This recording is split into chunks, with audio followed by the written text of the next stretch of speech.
আসসালামু আলাইকুম। 2 মিনিটে বাটার বানের রেসিপিটি জেনে নেওয়া যাক।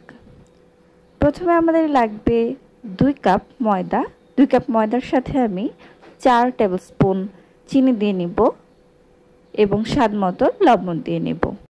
1 টেবিলস্পুন ইস্ট দিয়ে নিচ্ছি, 1 টেবিলস্পুন ঘি দিয়ে নিচ্ছি এবং 1 টেবিলস্পুন সয়াবিন তেল দিয়ে নিচ্ছি। এবার ভালো করে আমি মিক্স করে নেব।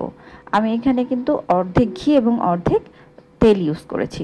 কুসুম গরম পানিতে 2 টেবিলস্পুন গুঁড়া দুধ আমি এখানে অল্প অল্প করে মিক্স করে নিচ্ছি এবং স্প্যাচুলা দিয়ে বারবার নেড়ে নিচ্ছি। একবারে সব দেওয়া যাবে না, একবারে সব দিলে কিন্তু আমার ডোটা তৈরি হবে না। একটু একটু করে দেব এবং একটু একটু করে মুথে নিব। দেখুন, ভিডিওর দেখানো প্রসেস অনুযায়ী আপনাদের করতে হবে। এই পর্যায়ে যখন হাতে আঠার মতো লেগে যাচ্ছে, সেই পর্যায়ে এসে আমি 1 টেবিলস্পুন সয়াবিন তেল একটু একটু করে হাতে মাখিয়ে নিচ্ছি এবং আবার ডোটা তৈরি করছি। একটু সময় নিয়ে ডোটা তৈরি করতে হবে।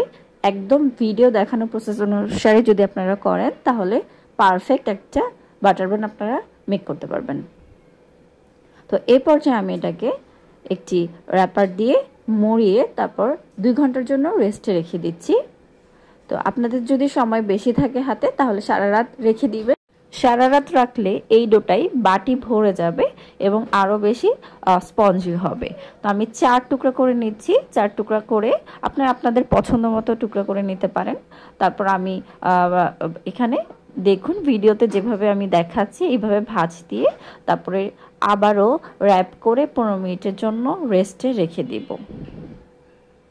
ওদিকে কিন্তু আমি চুলায় বেক করব, তাই আমি অলরেডি পাতিল বসিয়ে দিয়েছি এবং এই পাত্রে আমি বেক করব। সো আমি এখানে তেল ব্রাশ করে নিয়েছি।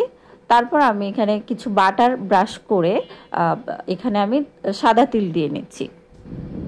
তো বাটার ব্রাশ করলে কিন্তু কালারটা আসবে না। তো কিছুক্ষণ বেক করার পরে আমি আবারও একটি ডিমের কুসুম ব্রাশ করে নিচ্ছি। এক্ষেত্রে সুন্দর একটা কালার আসবে। এবার বাটার বানের আসল মজা বাটারটা রেডি করে নিচ্ছি। 2 টেবিলস্পুন গুঁড়া দুধের সাথে কুসুম গরম পানি এবং 2 চামচ চিনি দিয়ে আমি এটাকে বিট করে নিয়েছি।